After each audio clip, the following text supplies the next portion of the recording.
Yes. Welcome to Making It Official. I don't know if any of y'all were at our first one, but this is a continuation of the work we did all about starting your business and getting started. So tonight we're going to be talking about how to put your creative passion into a viable business. I'll be sharing knowledge, insights, resources that will empower you to take the next steps towards your entrepreneurial dreams.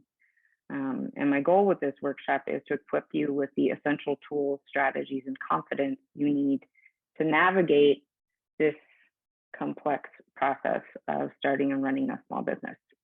So whether you're an artist, a visionary, an entrepreneur, this is designed to be able to support you with your needs. So congratulations on being here.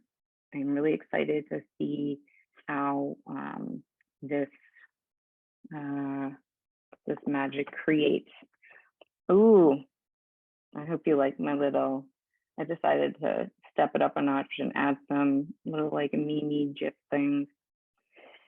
So a little bit about me. Like I said, my name's Tracy Lee Carswell. My pronouns are they, them. I'm a queer artist and entrepreneur with a love for helping others create happy, fulfilled lives. I'm also a stage 3 breast cancer survivor and thriver. And I am free of cancer right now. Thank you. But it's definitely had me grow and appreciate all of these things and being able to do creative things here. I am the founder of Powerful in Pink, where I offer coaching, business support, curation, and community building for artists and entrepreneurs. I'm really passionate about leadership, empowering queer, transgender, nonconforming women, femme, Black, Indigenous, and leaders of color to fulfill their dreams and goals around creativity, career, relationships, and self-expression. I love working with people, and I'm also the founder and former president of the Miami chapter of the Women's Jewelry Association. I help people in the jewelry and watch industries advance and develop professionally through networking, education, leadership development, and member services. I'm also co-founder of Queer Metalsmith. It's a community space that honors, centers, and uplifts 2S LGBTQIA+ jewelers and metalsmiths. My focus is on empowering individuals who have been excluded or marginalized in traditional creative and entrepreneurial fields. Whew. So that's a bit about me. Thank you, Liz. So I'm going to share about what I know from my experience. Again, we're going to be talking about an LLC, but you may choose to find a different type of entity. But I think the pathway that you'll get on this event will allow you to make whatever changes you need to make for your state or your particular business. So I will say, always do your research, especially when you're starting a new business. You want to see if your business name is already being used. You also want to see if your business is, the website's taken, and get an idea of that before you get started. Figure out a little short description, what kind of business you are. If there are additional, they're called members, but they're owners. You want to make sure you have their contact information. Start thinking about funding. I know in North Carolina, the fee for starting for filing it was like $250 plus taxes.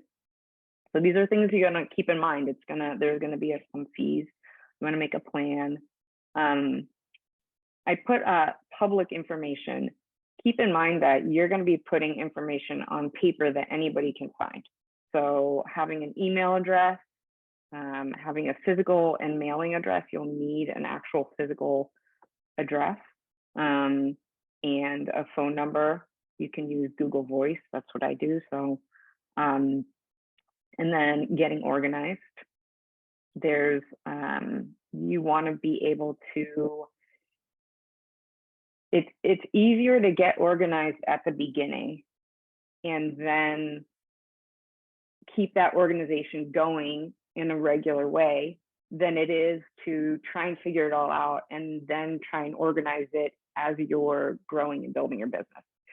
So one of the things that I use is, and you could pop onto the next slide, Liz, some existing resources. So I'm sure most of you are familiar with Google and the Google Workspace. So that is Gmail, that's Google Documents, Google Sheets, Google Meet, which is basically the Google version of Zoom. There's a calendar, all those things. You can do slides in them, PowerPoints like this. And it's really great for collaborating and being able to work remotely. I've been working in Google, and it's really easy to loop other people in, to reach folks in a different location. And I highly recommend it. You can even, what you can do too is when you get a website domain, if you want to set up an email for that, you can connect it so it'll actually go right into Gmail as a format. Trello is a project management tool. You can create boards, lists, and keep track of all of that. Asana is another project management tool. Buffer and Hootsuite are both social media management tools, and these are all free resources. Some of them have, if you get to a certain number of people or uses or need more features, you may have to pay something, but these are all free to get you started. Canva is a graphic design tool that allows you to create professional looking graphics and designs for social media, marketing, etc. Slack is a team communication tool. It's really great if you are working with other folks, and you can keep in touch, you can share files. Zoom, you're all familiar with. HubSpot is a customer relationship management tool. So you can manage contacts, sales pipelines, track customer interactions, relationships. Wave is a free accounting tool. I haven't tried this yet, but it looks pretty cool. And MailChimp is a free email marketing software. So you can send your emails out with that. I'm going to talk a little bit about AI. Folks have different feelings about AI. For me, I use ChatGPT as like a virtual assistant. I have it help me research things, and then I go back and I check all of it.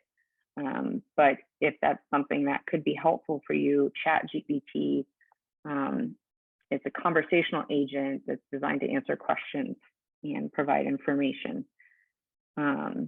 And Grammarly is an AI-powered writing tool, and Writerly is an AI-powered online tool that offers writing support. So if those are something that you could use some support with, I always want to be responsible about resources I'm using, and I'm still kind of getting to know AI and the impact of using AI. For now, I'm using it as a tool, as a resource, because I don't have the money to hire a virtual assistant. So let me use the tools I've got. That's my thought. By the way, if y'all have any questions, or you want to talk about anything specific, feel free to raise your hand or jump on in, or pop it in the chat, and we can talk about stuff as we go, because this is a lot of information. Feel free to take screenshots. Liz will also be sending a copy of this out to all of y'all afterwards, so you will have access to all these links. Yes, Liz, I see your hands up.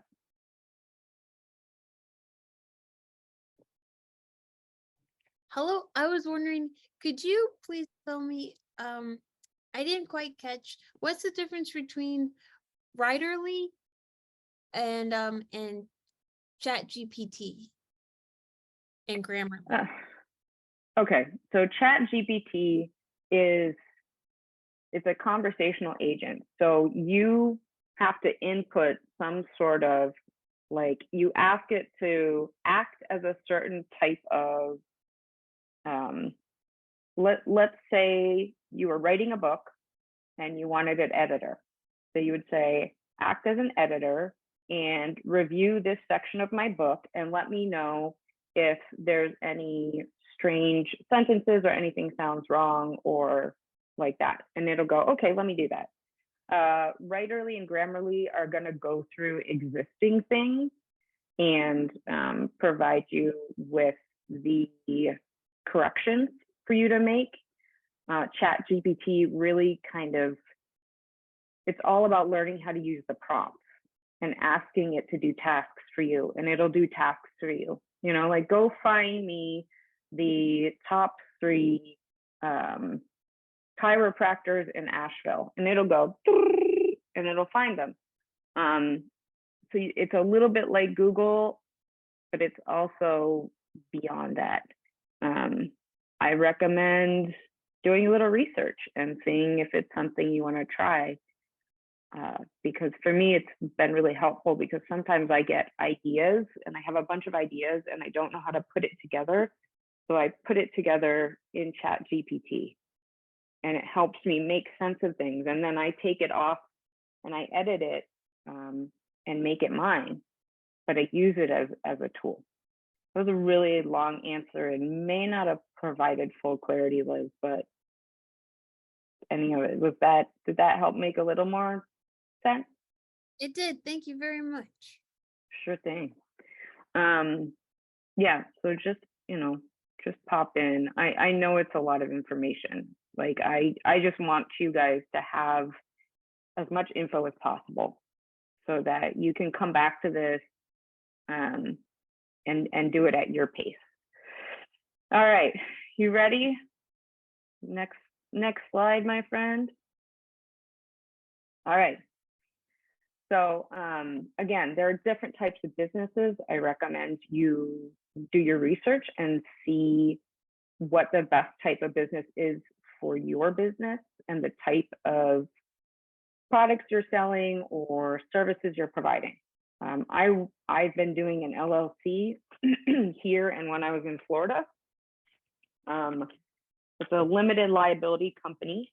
It's a type of business that combines like the flexibility and simplicity of a partnership or a sole proprietorship with the liability protection of a corporation. So you have personal asset protection. So that way your personal assets will usually be shielded from like business liabilities and debt. Some of the benefits are the limited liability. The owners are typically not personally liable for the company's debts or legal obligations. Flexibility in management, you're able to use different kinds of management structures, so you can choose how the company gets managed. Pass-through taxation. With LLCs, you actually have the option to be taxed as a pass-through entity, which means that the company's profits and losses pass through to the members' individual tax returns, so you're not doing double taxes. And one of the lovely things about that is that you can also see where you can have things be business expenses.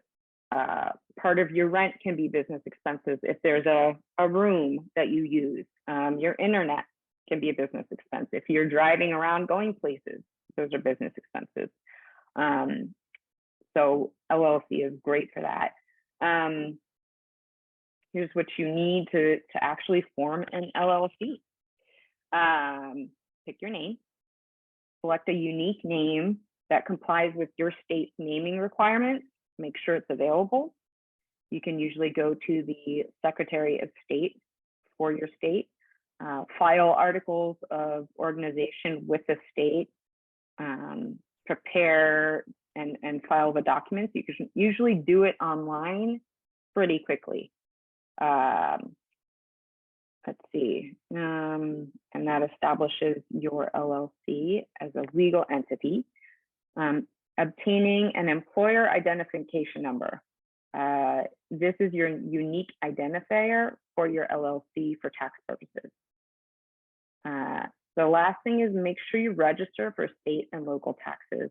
So figure out what the tax obligations are specific to your business, and then register with the appropriate state and local agencies.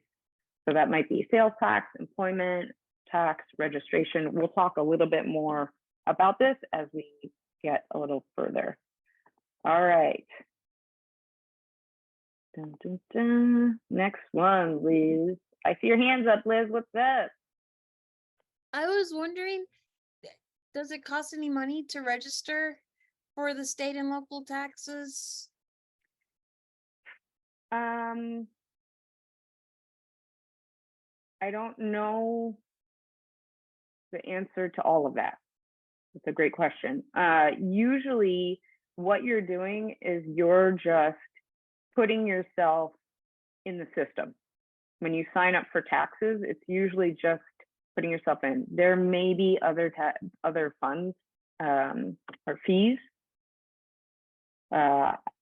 Again, it's going to depend on where you're registering, what you're registering, and it varies. So that's something you would have to do a little more research specific to your area. In Florida, I didn't have to pay to register for sales tax, but I had to manage paying sales tax every 3 months. Thank you. And I was also wondering, do you have like an estimate for how much an EIN would be?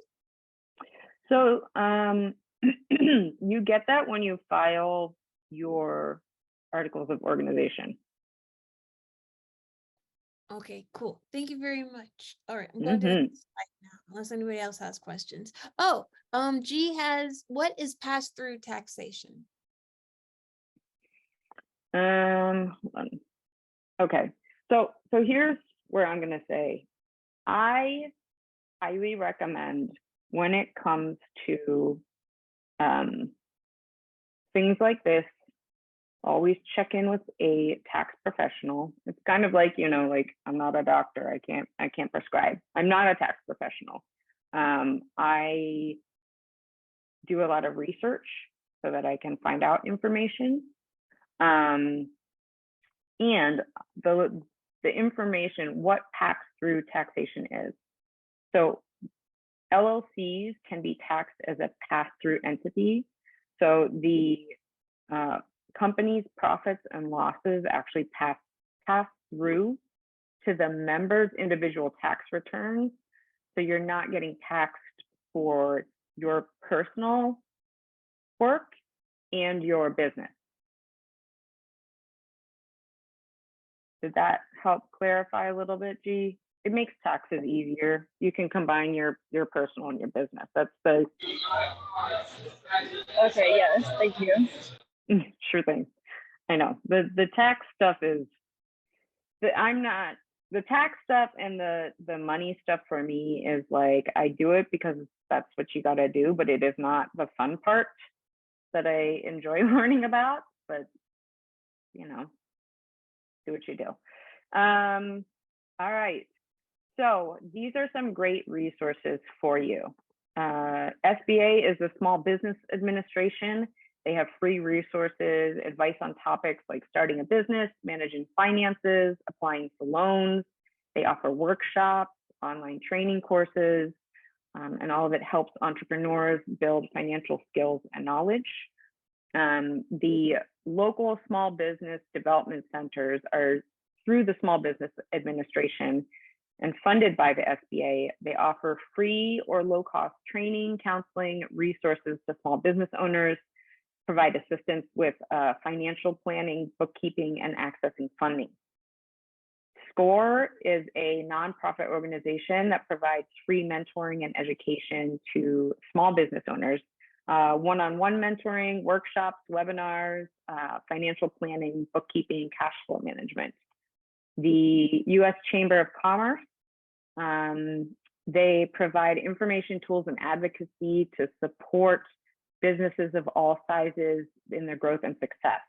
So they have articles, guides, policy updates, helping you to navigate this dynamic economic landscape we're in. The IRS website, this is a good one. I definitely highly recommend checking this out. It's an IRS website offering information on tax obligations for small businesses, including specifics to the, for LLCs. And then we've got some, I'm not sure if anybody else besides Liz and I forget if anyone else is in North Carolina, but your state should have a Secretary of State website. And that is where you can get business resources and services for your state. That's where you're going to register for your business, do any licensing, compliance. Here in North Carolina, there's something called RISE, and that connects you with mentors, business counselors, funding sources, etc. There's an NC Noon business checklist. Even if you're not in North Carolina, this could still be a really useful tool. A lot of these have some really useful items in them, so it's worth taking a look at and maybe grabbing some ideas. Small Business Center Network is it's a resource hub for entrepreneurs and small business owners in North Carolina. And it's located at each of North Carolina's 58 community colleges. So chances are you have something like this in your state. And if nothing else, those beginning resources can definitely get you started and get you going as far as starting your business and getting some support and having some resources. The last piece is locally here is Mountain BizWorks, and they support entrepreneurs in Western North Carolina, helping emerging and established small businesses through business loans and tokens. If you start looking, you will find them. Any questions? Chat. Okay, awesome sauce. All right. See, brought a little excitement to the game. Yes, it's gonna take your brain. We are not gonna walk through this step by step right now and have you actually do the work. But I want you to write this down or take a screenshot, because this is the steps you're going to take to create a biz plan. You're basically creating a roadmap. So with vision and goals, start by articulating what your business vision is. What do you want to achieve? Define specific measurable goals that align with your vision. And this will set the foundation for your entire plan. The next piece is to identify your target market. So do market research to identify your target audience. Who are your people? Who are your ideal customers? What do they need? What do they prefer? What are their demographics? When you understand your target market and the people you want to reach, it helps you tailor your products and services to their needs. Crafting your unique value proposition. So this is one, this is not meant to be snarky, what makes you special, right? This is truly an opportunity for you to take a look and see, why am I doing this business? What makes it special for me? What is it that I bring to the table? Is it experience? Is it passion? Is it a skill set? This is a great opportunity to pump yourself up, because there's a reason that you wanted to start a business. And there's a reason that not everybody chooses to be an entrepreneur, because it's not easy. And I do want to say one more thing about being an entrepreneur, because I have, like, that first thing says, like, I didn't choose to be an entrepreneur. I have tried over and over again to, like, work at other places and, like, just be a, heads down, get my job done. And I can't, not all the time. Doesn't mean that I don't still have gigs where I work for other people. I'm still an entrepreneur. And I want you to know that doesn't matter if you're doing other things, you're still an entrepreneur. You can start your business while working and doing other things. But take a moment, look at what makes you special.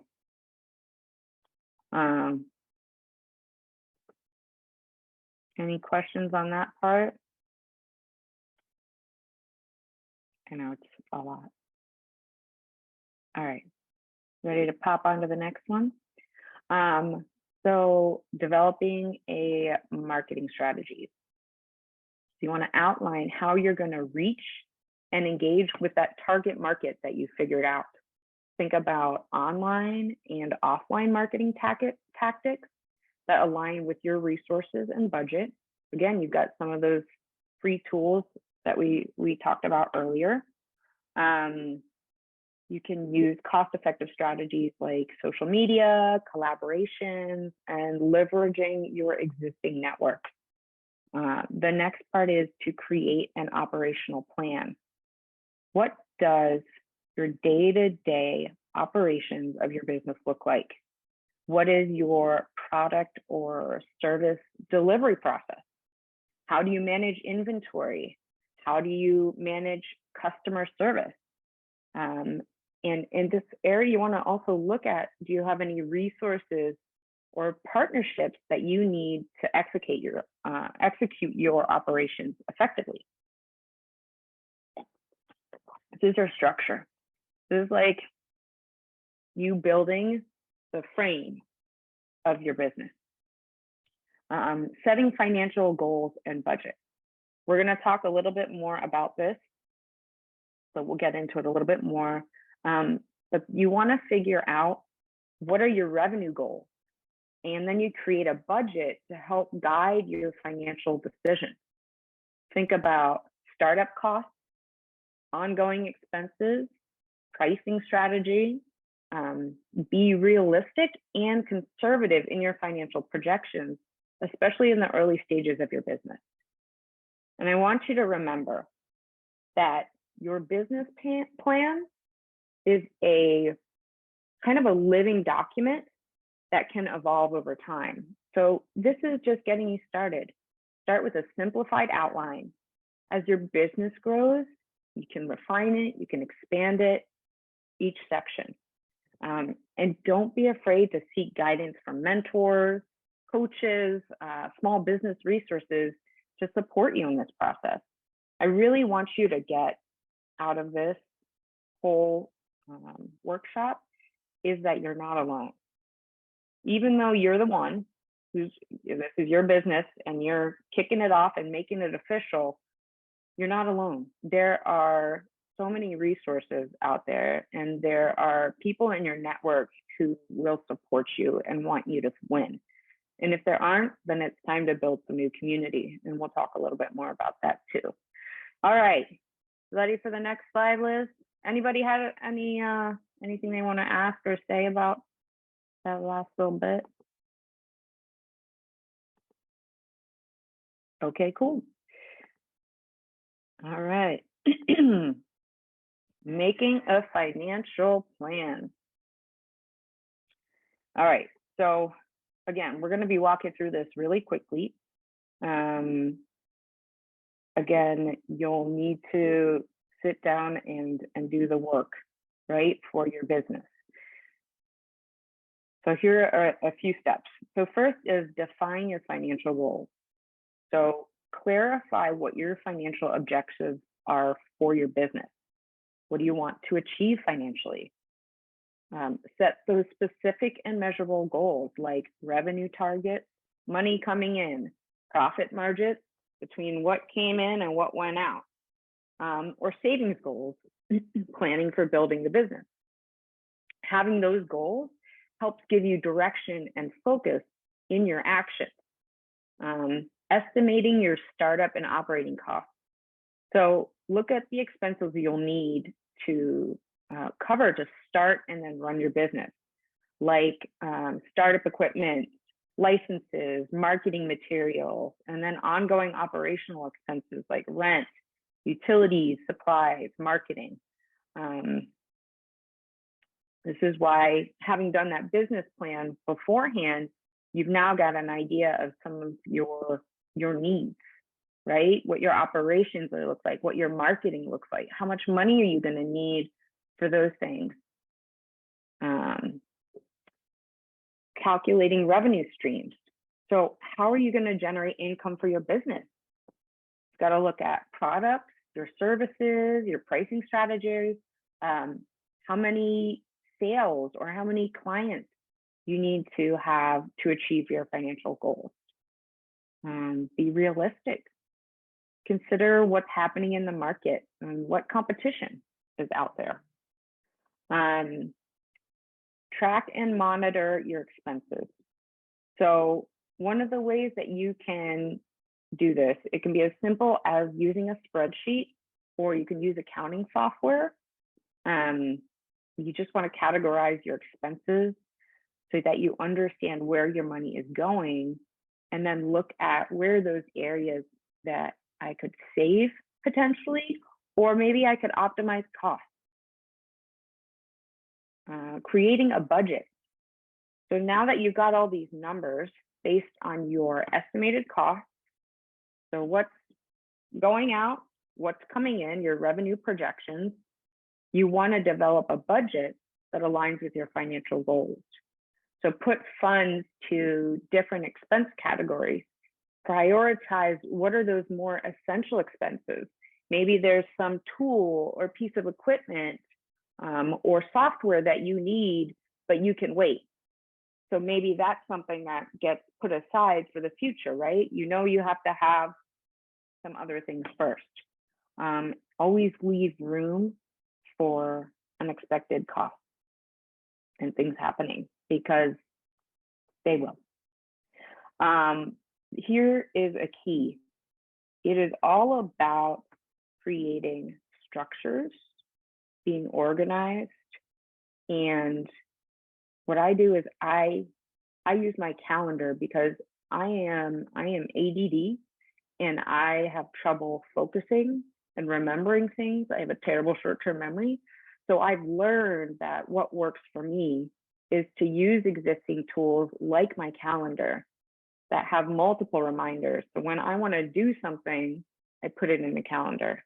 And I'm saying this because you may want to put once a month, once a week, once every 2 weeks, once every 3 months, whatever it is, you put a reoccurring event in your calendar, and you know, hey, on the first Tuesday of the month, I am going to sit down and I'm going to go through my budget, and I'm going to reconcile what came in last month, what went out last month, so I can see where I'm actually at. The numbers, as much as it's like, the numbers tell a story.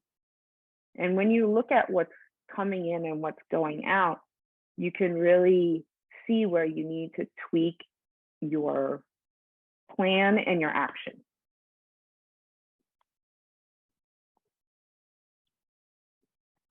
Recommendations on learning QuickBooks. I think that I have, let's see, I have a couple of financial resources coming up here. So we will check to see if that's in there. If not, let me see what I got. Any other questions about that? I know, it's a lot, y'all. You're doing great. Stick with us. All right, ready for the next one, Liz? So let's talk about banking. So I've been using Chase Bank up until now because I liked what they had for a business bank account. They don't actually have it in North Carolina. So right now I'm still researching what the best bank is for me now that I'm living in a state that doesn't have my bank. There's one in South Carolina though, so if I drive an hour and a half, I can get there. But what you want to do is figure out what your financial needs are. Now that you're going to have a little bit of a plan, an idea of your numbers, look at the banks. Are you going to need a line of credit? Are you going to, do you want better rates on saving? Do you want, there's a lot of different pieces to look at. But the most important thing I think for you is the reason you want to create a business bank account is to keep your personal and business finances separate, because at some point you're going to have to reconcile that. And if you have it all together, you're going to have to sit and go through either your entire month, your entire 6 months, your entire year of information, financial information. So creating a business bank account allows you to keep business things there. I have a business account and a personal account with Chase. So sometimes it looks like, maybe I get paid through my personal account, and I move that over to my business account. So then I'm always able to track what's happening in my business account. It just makes taxes easier, honestly. And in order to open a business account, usually what you're going to need is that employee identification number. Sometimes you can also use, if you're a sole proprietor, which means if you're the only person, right, the sole proprietor, then you can use your social security number so that it will also work as your business number. You'll need your business's formation documents. So when you registered and filed, you're going to get a piece of paper that says, in this state, this business, name here, type of business, LLC here is official. When you have that, that allows you to open a business bank account. Again, if you are in partnership with someone else, you're going to need to have whatever kind of agreements you have with that other owner or owners. Any questions, y'all? Do you have art expenses separate from business or same? I have writer expenses. So this is, you've got to figure out what your business is, right? I'm an artist, but I'm also a coach. So when I buy supplies for my art, it's part of my business. It's a piece of my business. And when I'm, if I'm paying for Zoom, that's part of my business.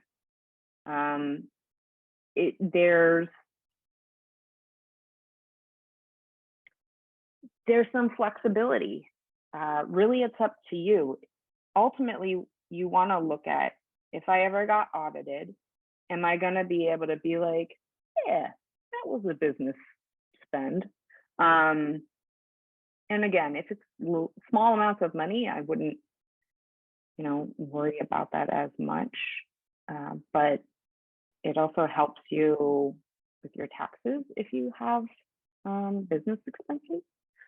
So maybe defining what it is that your business is, and then looking at, okay, what's included in that? Okay, writing supplies, this is, and it can be okay if you use your laptop for work and for your business. Why not? Did that answer your question,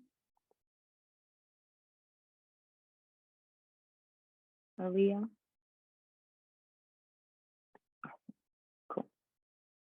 Great question. Stick with us, y'all. We're getting there. All right, ready to talk about taxes?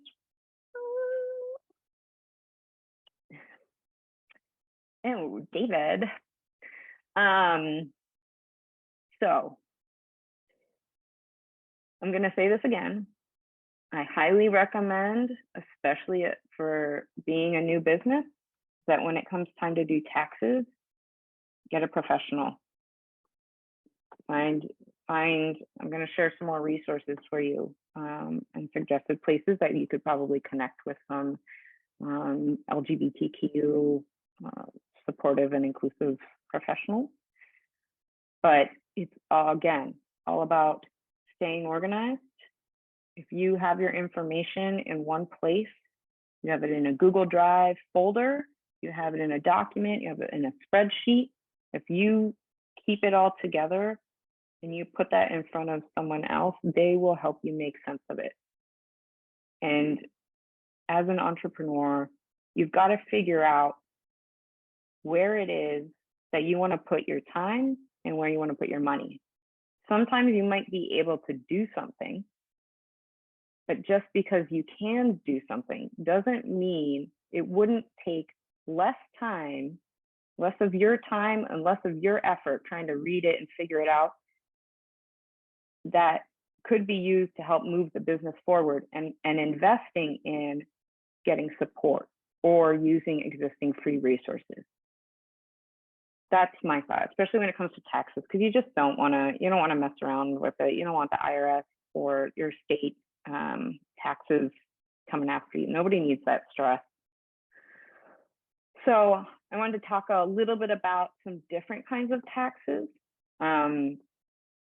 So there's income tax. So taking a look at what are your income tax obligations for small businesses in your state.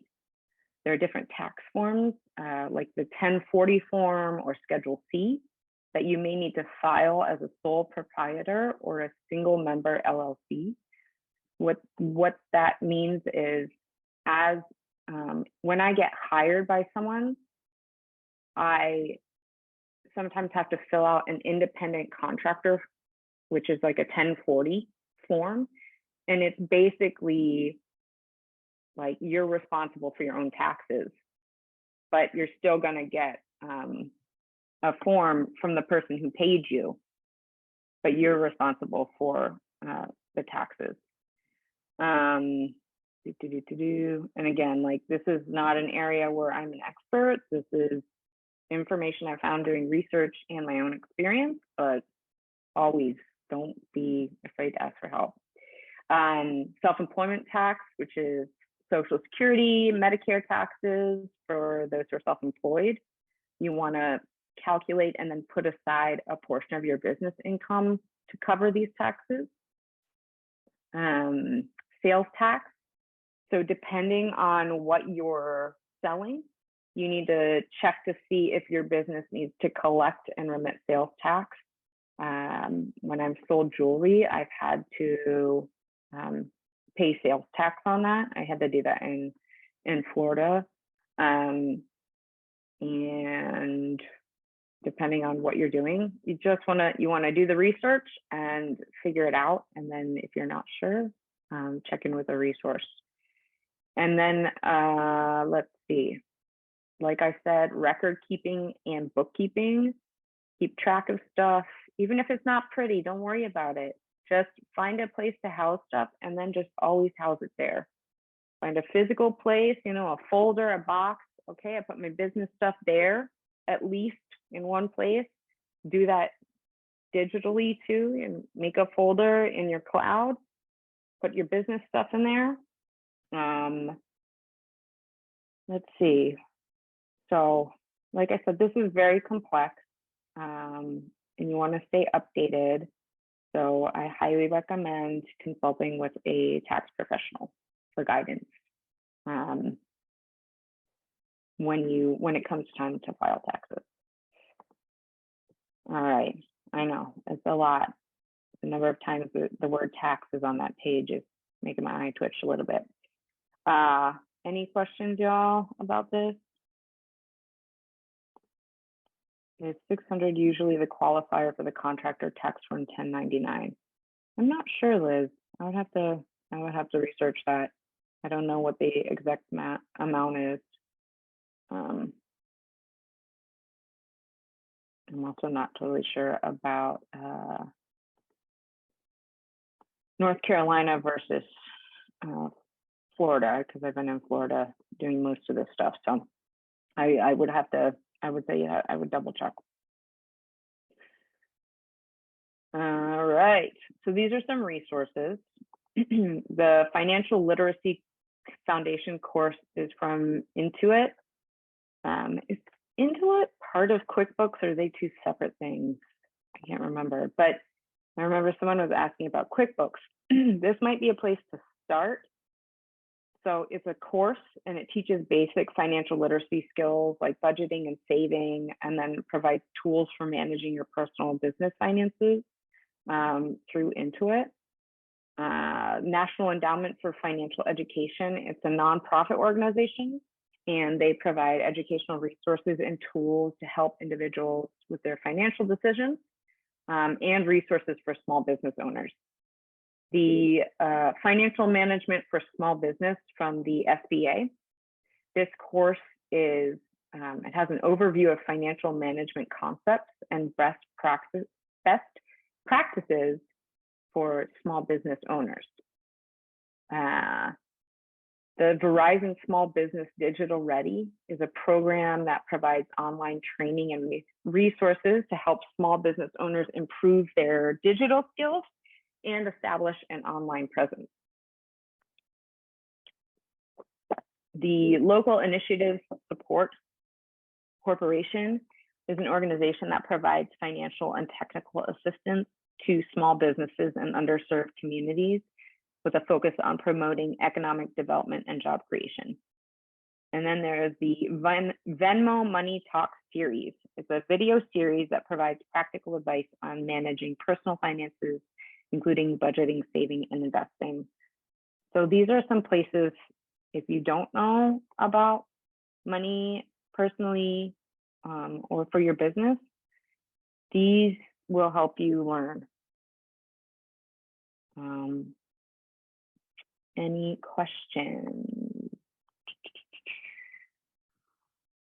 Thank you, Liz. Intuit owns QuickBooks. Yes, I thought they were part of the same family. So I would check that out. The course from Intuit. Aaliyah. Did I pronounce that correctly, Aaliyah?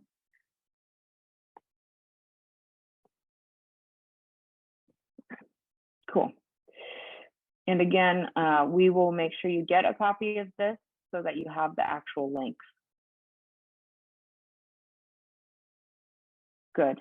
Okay. Thank you. All right. And then we got, all right. So these are some specific CLEAR resources, because like I said, it really makes a difference to build community and to get support. That's what networking is all about. It's all about building relationships so that you can meet mentors, you can meet business partners, you can meet someone who's done something that you haven't done yet, and they can say, hey, you know, I did it this way. And it's, you never know. And people who have your back and support you is makes a big difference. So we've got the National LGBT Chamber of Commerce. It's the largest advocacy organization dedicated to expanding economic opportunity for LGBTQ+ entrepreneurs and businesses. They have a certification program, resources, mentorship programs, networking opportunities. Charity, yes, you're going to get a copy of these slides. We will make sure that you get this so that you have your links. Where are we? And then there's also finding your local LGBTQ+, all of that, Chamber of Commerce. Start Out is a nonprofit organization supporting LGBTQ+ entrepreneurs and small business owners with mentorship, networking, educational programs. They have a directory of LGBTQ+ entrepreneurs and businesses. So I could help connect you with customers and partners. Out Professionals is a membership organization connecting queer professionals and entrepreneurs in various industries, including finance, law, marketing, and more. This one maybe, I think this one's a little more like LinkedIn version kind of thing. But they have networking events, they have mentorship, they have resources. Women Talk Design This one is a pretty cool organization. They are a platform that highlights and connects women and non-binary folks in the design industry with events, workshops, mentorship programs, and a speaker directory. And they are out to increase visibility and representation of underrepresented voices in the industry and create a more diverse and inclusive design community, which is pretty cool. I wanted to mention too, there are a lot of ways you can connect with folks. I know that social media can be like a lot, but I will also say that they can be tools for connecting. And so look at, is there someone you want to follow on Instagram? There are lots of groups on Facebook. Depending on what type of business you have, LinkedIn it's a professional network. It's a place where you can get connected with people. You can get clients, you can get visibility in it, and it has a little bit more of like a, buttoned up professional feel to it. But I think you can really use it as another tool, as another resource, another way for people to see what you're doing out there. I don't use Twitter a lot, except for doom scrolling, but I know a lot of folks use Twitter Spaces, and that's another way for you to connect or create community. Discord has, great place to talk and bring groups of people together. That's what I got for some queer resources. Any questions on any of those?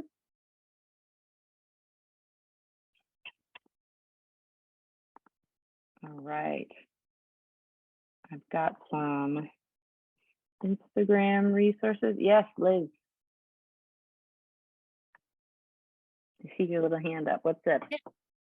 So I was wondering, for social media spaces, what do you think is the best way to navigate and find Discord social media groups? The only one that I know about is Midjourney, really. But yeah, I was wondering if you know of any good ones that are searchable. Can you just like search it on Google? I feel really old right now. Listen, Liz, I feel and am older than you, so I get it. I'm like in a few Discord chats. Really, it's like I go on rabbit holes of finding information. I'll look at someone on an Instagram page, and then I'll look at their picture, and then I'll see who's that, and then they tag this organization, so I go to that organization's page, and then I go to their website, and then they have this, and then they can sign up for their newsletter, and next thing I know, I'm in a Discord group.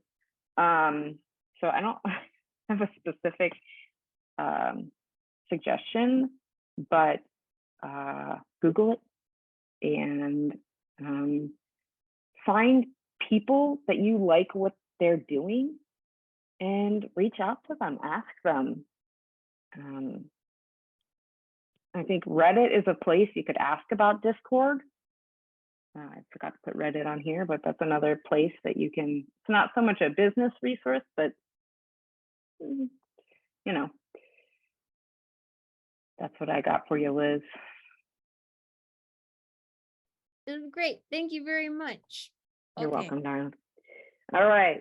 So here are some Instagram resources. Next slide. Thank you. All right. Thrive with Co.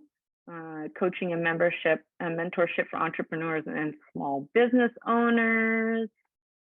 Queer Business Alliances.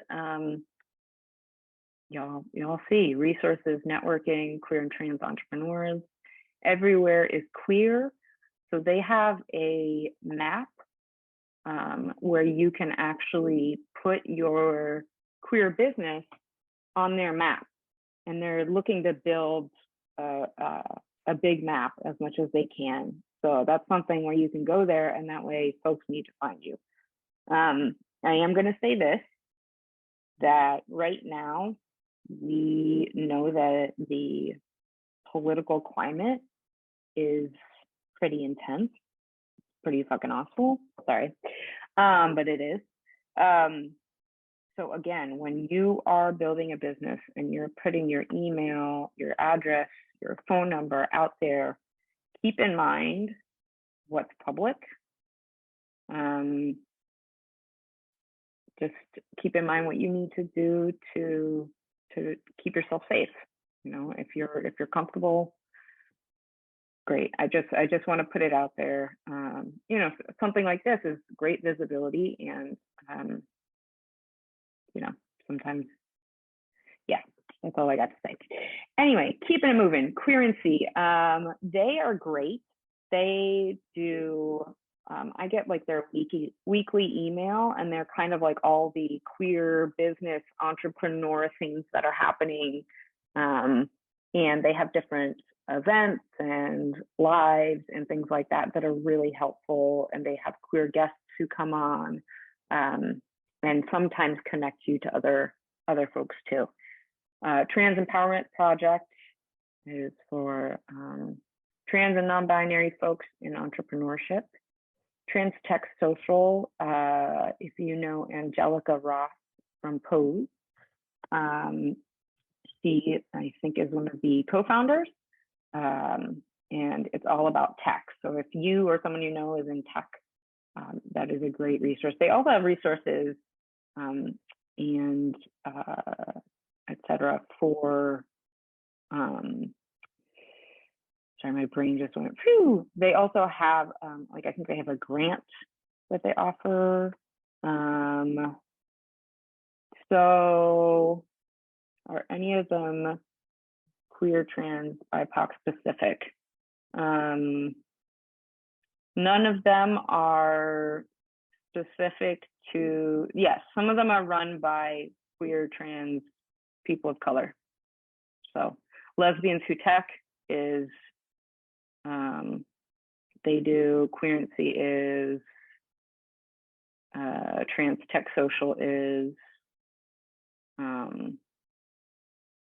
yes. And River Nice Financial Planner, they're a trans financial planner that they are supporting our community, individuals and businesses. Lesbians Who Tech, they actually have some really cool stuff. I highly recommend checking all of these out. I know, I appreciate, Gia, I appreciate you asking about where folks of color are in here. And what I'll say is that I always try to find resources as much as possible that are inclusive, and not always, you know, it doesn't always work, but I hope that you'll find some support in these links.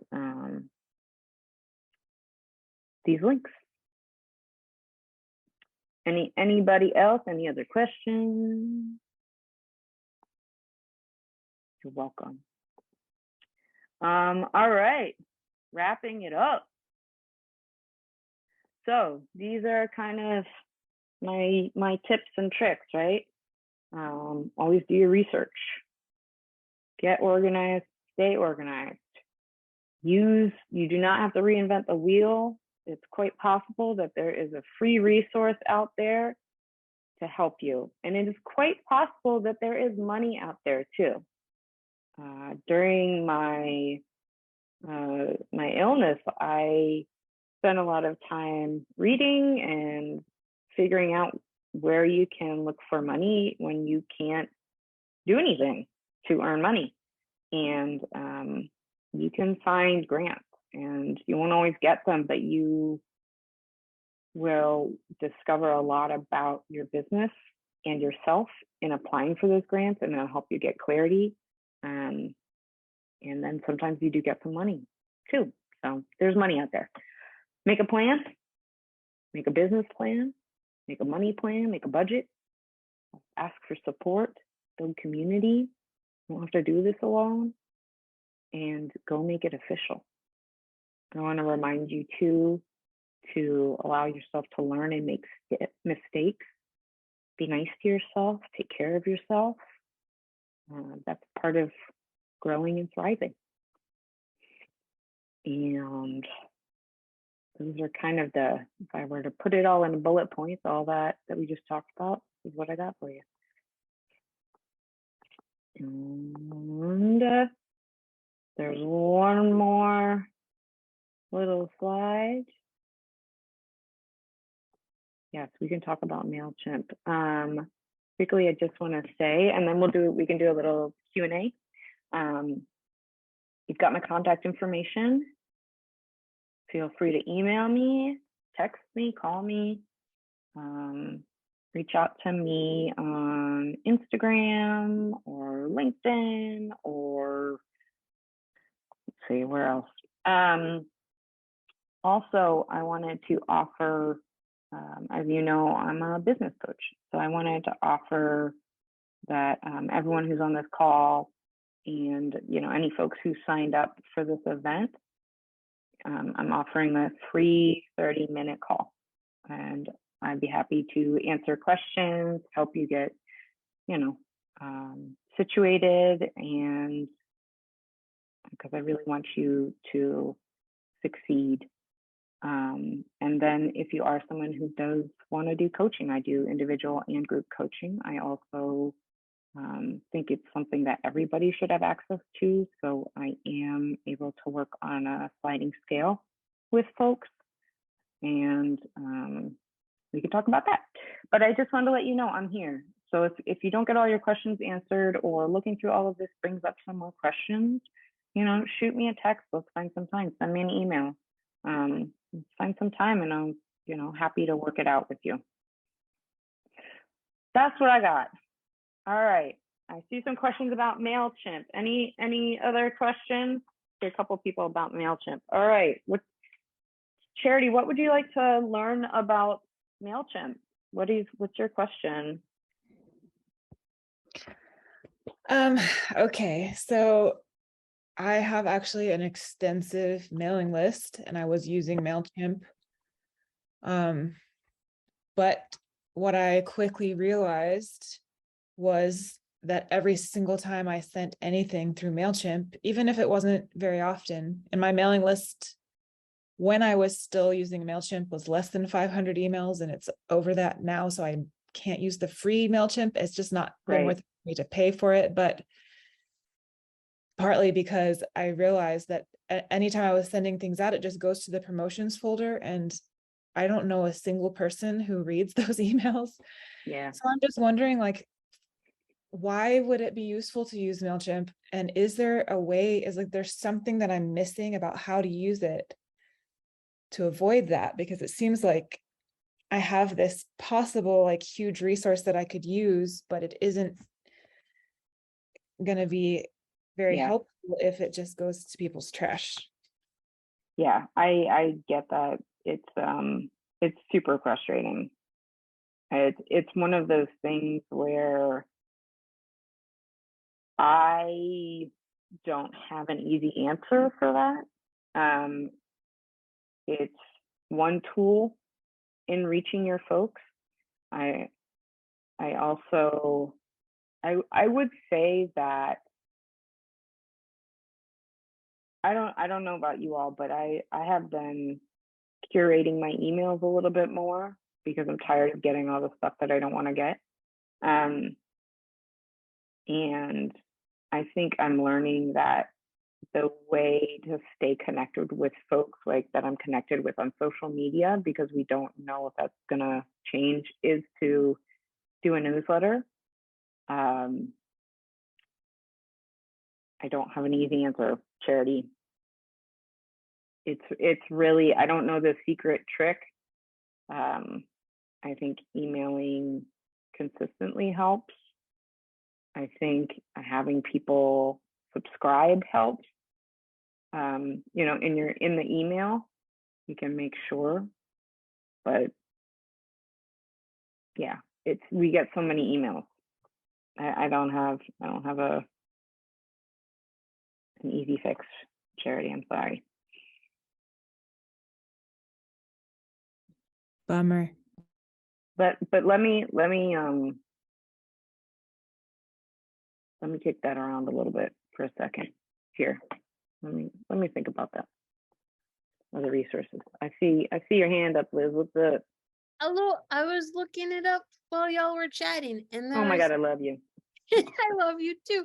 I saw in one of the replies for preventing it going straight to promotions. Unfortunately, with Gmail, that's almost impossible to do Yeah. unless in your newsletter you expressly say like, add me in your primary tab instead of your promotions tab. So like people have to do the work on their side. Yeah. That's the result I basically came across. I'm sorry that it wasn't something a little bit easier than that. And also there's a few other things that they mentioned. Use images sparingly, tone down salesy phrases, be mindful of the number of links you use, and check your reply to email address. But I'll try to put that link in the chat because these are just like bullet points versus what I don't know exactly what they mean by some of the things they said. Okay. Perfect. Thank you, Liz. That's what I was trying to point to. All right. I know that was a lot of information, and I really appreciate all of you sticking with it. Charity, even though it may feel like shouting into the void, it's a tool. It's a really useful tool to at least have that, because you will reach some people. You're not going to get everybody, but you're going to reach some people, especially if you have that. And if you put, like Liz said, if you put something in there that says, you know, like add me to your primary emails.